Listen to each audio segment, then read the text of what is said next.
PLID আপনার 9 থেকে 10 বছর আগেই আমার পিএলআইডি প্রবলেম ছিল। মোটামুটি এটা আমি ব্যথা অনুভব তো নিয়ে থাকি আর কি সবসময়। আর এই যে রিউমাটয়েড আর্থ্রাইটিস এটা 2 থেকে 2.5 বছর। এরপর থেকে চলতো আমার ব্যথা, উঠলেই বসতে পারি না, বসলে সহজে দাঁড়াতে পারি না, এইভাবে সমস্যা ছিল আমার। স্যারের বিষয়টা আমি জানতে পেরেছি, আমি বিভিন্ন ইউটিউবে সার্চ করি, সার্চ করার পর ওনার ভিডিওগুলো চলে আসে, তো বিভিন্ন আমি প্রোফাইলটা দেখি, দেখার পরে আমি ইমিডিয়েটভাবে চলে আসলাম স্যারের কাছে। তো স্যার আমাকে ডিটেলসটা দিল ফিজিওথেরাপির মাধ্যমে, ওষুধের মাধ্যমে। তো আমি সম্পূর্ণ আশা করা যায় মোটামুটি আমি এখন হাঁটতে চলতে পারি। আগে সত্যি কথা বলতে গেলে আমার হাত বাঁকা ছিল, পা বাঁকা ছিল, চলতে উঠতে খুবই কষ্টকর, যা বলার মতো না। নিজের শার্ট নিজে পরতে পারতাম না। এখন নিজের শার্ট, নিজের গেঞ্জি, এখন সব কিছু আমি এই কয়েকদিনের মধ্যে আমি মোটামুটি ভালো পড়তে পারি। আমি ভাবছিলাম যে আমার এই রোগটা মনে হয় ভালো হবে না, আজীবন আমাকে এইভাবে কষ্ট করে যেতে হবে, এটা ভাবছিলাম। অবশ্যই আমি এটা ভাবছিলাম না। তবে আপনাদের যে ফিজিওথেরাপিস্ট যারা টেকনিশিয়ানরা আছে আর কি, তারা খুবই একদম অনেস্ট এবং তারা খুবই ভালো হেল্পফুল এবং তাদের নিয়ম কানুনে আমি আপাতত আজকে সুস্থ। সত্যি কথা কি, আমি নিজের ছেলেকে নিজে কুলে নিলাম আজকে।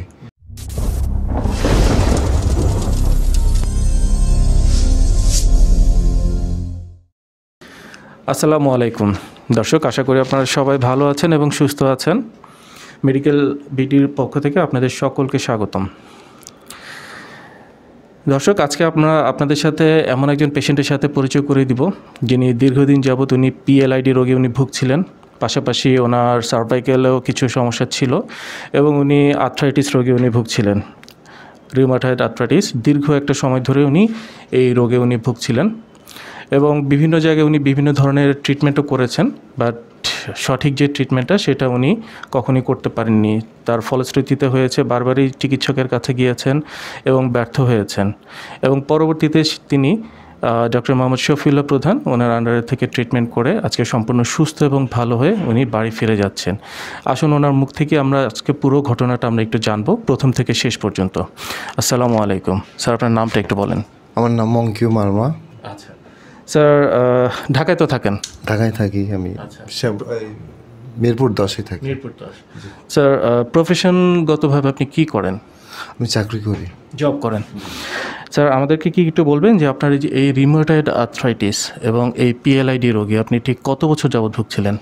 পিএলআইডি আপনার 9 থেকে 10 বছর আগেই আমার পিএলআইডি প্রবলেম ছিল।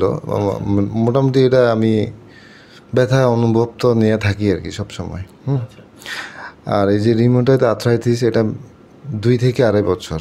2 থেকে 2.5 বছর। হ্যাঁ। পিএলআইডিটা প্রথম ধরা পড়েছিল কতদিন আগে? আপনি জানতে পেরেছিলেন কিভাবে? আমি এটা জানতে পেরেছি আজ থেকে 10 বছর আগে। হ্যাঁ, 10-11 বছর আগে এভাবে। হ্যাঁ। আমাদেরকে কি একটু বলবেন যে যখন আপনার প্রথম এই পিএলআইডি রোগটা ধরা পড়েছিল, প্রাথমিকভাবে কি ধরনের ট্রিটমেন্ট নিয়েছিলেন আপনি? প্রাথমিকভাবে আমি ইনজেকশন দিয়েছিলাম, ওষুধ খেয়েছিলাম, এইটুকু। এর মধ্যে আর কোনো ট্রিটমেন্ট দেওয়া হয়, থেরাপি জাতীয় এই ধরনের দেওয়া হয়নি আমাকে। আচ্ছা, তো যখন ইনজেকশন দিয়েছিলেন সেটার পরবর্তী কি হয়েছিল, ফলটা কি দাঁড়িয়েছিল? রেজাল্টটা ছিল এইভাবে যে আমি ধরেন 3-4 মাস এভাবে ভালো ছিলাম। এরপর থেকে চলতো আমার ব্যথা, উঠলেই বসতে পারি না, বসলে সহজে দাঁড়াতে পারি না, এইভাবে সমস্যা ছিল আমার। আচ্ছা, তো আপনার কর্মক্ষেত্রে নিশ্চয়ই আপনাকে অনেক মুভ করতে হতো বা অনেক জায়গায় আমাকে মুভ করতে হতো, সেক্ষেত্রে আমার খুব সাফারিং হয়, যন্ত্রণাদায়ক আর কি এক কথায়। আচ্ছা, কখনো কি এরকম অবস্থা হয়েছিল যে একদম বিছানা থেকে উঠতে পারছেন না, এরকম খারাপ অবস্থা হয়েছিল কখনো? এরকম খুব কম হয়েছিল, আমার বেশি হয়নি, তবে হয়েছিল, কম হয়েছিল। আচ্ছা, তো আমরা জানি যে আপনি ডক্টর মোহাম্মদ শফিউল্লাহ প্রধান ওনার আন্ডারে থেকে আপনি ট্রিটমেন্ট করেছেন। স্যারের বিষয়ে জানতে পেরেছিলেন কিভাবে প্রথমে? স্যারের বিষয়টা আমি জানতে পেরেছি, আমি বিভিন্ন ইউটিউবে সার্চ করি, সার্চ করার পর ওনার ভিডিওগুলো চলে আসে, তো বিভিন্ন আমি প্রোফাইলটা দেখি, দেখার পরে আমি ইমিডিয়েটভাবে চলে আসলাম স্যারের কাছে। তো স্যার আমাকে ডিটেলসটা দিল ফিজিওথেরাপির মাধ্যমে, ওষুধের মাধ্যমে। তো তো আমি সম্পূর্ণ আশা করা যায় মোটামুটি আমি এখন হাঁটতে চলতে পারি। আগে সত্যি কথা বলতে গেলে আমার হাত বাঁকা ছিল, পা বাঁকা ছিল, চলতে উঠতে খুবই কষ্টকর, যা মানে বলার মতো না। নিজের শার্ট নিজে পরতে পারতাম না। এখন নিজের শার্ট, নিজের গেঞ্জি, এখন সব কিছু আমি এই কয়েকদিনের মধ্যে আমি মোটামুটি ভালো পড়তে পারি। আচ্ছা, তার মানে গত দীর্ঘ একটা সময় আপনি আপনার নিজের কাজগুলো যখন ঠিকমতো করতে পারছিলেন, আমরা জানি যে যারা মূলত এই ধরনের সমস্যাগুলোতে ভুগে এবং একটা সময় যখন খুবই খারাপ অবস্থার দিকে চলে যায় এবং ট্রিটমেন্ট করার পরেও যখন তারা সুস্থ হতে পারেন না, এক ধরনের হীনমন্যতা কাজ করতে থাকে এবং কিছুটা ডিপ্রেশনে চলে যান। এরকম কি কিছু হয়েছিল ভিতরে, যে কখনো স্বাভাবিক হতে পারবেন না বা স্বাভাবিক 8-10টা মানুষের মতো লাইফ লিড করতে পারবেন না, এরকম মনে হতো কখনো? অবশ্যই আমি এটা মনে করছিলাম। আমি ভাবছিলাম যে আমার এই রোগটা মনে হয় ভালো হবে না, আজীবন আমাকে এইভাবে কষ্ট করে যেতে হবে, এটা ভাবছিলাম। অবশ্যই আমি এটা ভাবছিলাম না। তবে আপনাদের যে ফিজিওথেরাপিস্ট যারা টেকনিশিয়ানরা আছে আর কি, তারা খুবই একদম অনেস্ট এবং তারা খুবই ভালো হেল্পফুল, এবং তাদের নিয়ম কানুনে আমি আপাতত আজকে সুস্থ। স্যার, দীর্ঘ একটা সময় পরে আজকে যখন আপনি স্বাভাবিক জীবনে ফিরে এসেছেন, আপনার নিজের কাজগুলো এখন যখন আপনি নিজে করতে পারছেন, যেটা আপনি বেশ অনেকদিন করতে পারেন না, কেমন লাগছে? অনুভূতিটা কি? খুবই ভালো লাগছে। সত্যি কথা কি, আমি নিজের ছেলেকে নিজে কুলে নিলাম আজকে, বেশ অনেকদিন পরে। মানে কুলে নিতে পারতাম না আগে। এটা অবশ্যই অনেক কষ্টের একটা বিষয় ছিল।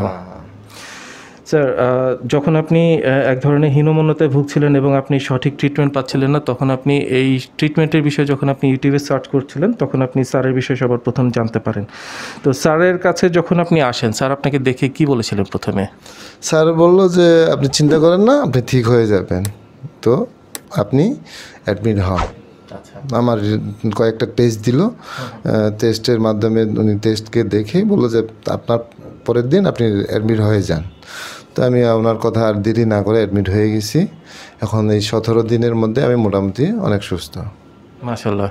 তো তার মানে স্যার তার কথা রেখেছেন। স্যার যে বলেছেন আপনাকে দেখে যে ইনশাআল্লাহ আপনি সুস্থ হয়ে যাবেন, ভালো হবেন, স্যার তার কথা রেখেছেন।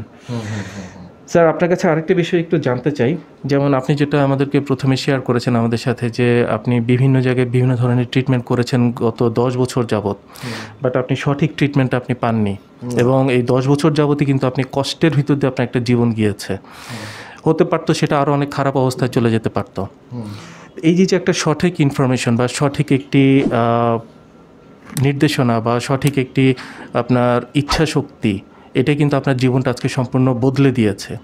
তো আপনার মতো কিন্তু এরকম অসংখ্য রোগী আমাদের আশপাশে আছেন যারা হয়তো এই ধরনের সমস্যাটা ভুগছেন এবং নীরবে এই কষ্টগুলো সহ্য করে যাচ্ছেন। আমাদের সেই সকল ভাই বোনদের উদ্দেশ্যে কিছু বলবেন? অবশ্যই, মানে ওনাদেরকে অবশ্যই এক কথাই বলবো যে আপনারা দেরি না করে আপনারা ডিপিআরসিতে চলে আসেন।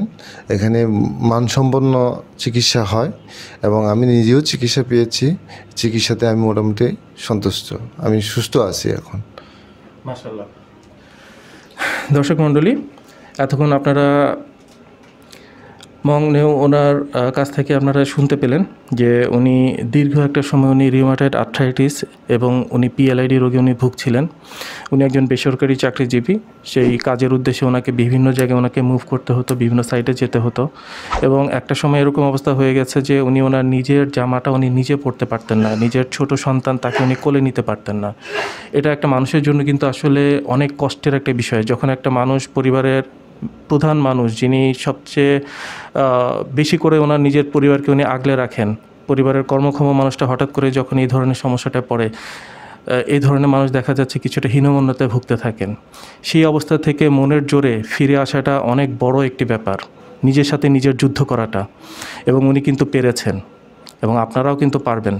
শুধুমাত্র সঠিক একটি সিদ্ধান্ত আপনার হাতের কাছেই আছে। জাস্ট ইচ্ছা শক্তি, যে আমি ভালো হতে চাই, আমি ভালো হব, এইটুকু বিশ্বাস যদি আপনি আপনার ভিতরে রাখতে পারেন, আপনি অবশ্যই আপনি সুস্থ হবেন। শুধুমাত্র একটু চোখ কান খোলা রেখে সঠিক সিদ্ধান্তটা গ্রহণ করুন সঠিক সময়। আশা করি সারা জীবনের জন্য ভালো থাকবেন। ধন্যবাদ আপনাদের সকলকে। আসসালামু আলাইকুম।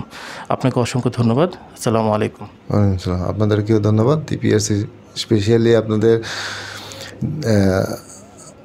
স্যারকে এবং আপনাদের যে থেরাপিস্টদেরকে খুবই অনেক অনেক ধন্যবাদ আপনাদের সবাইকে।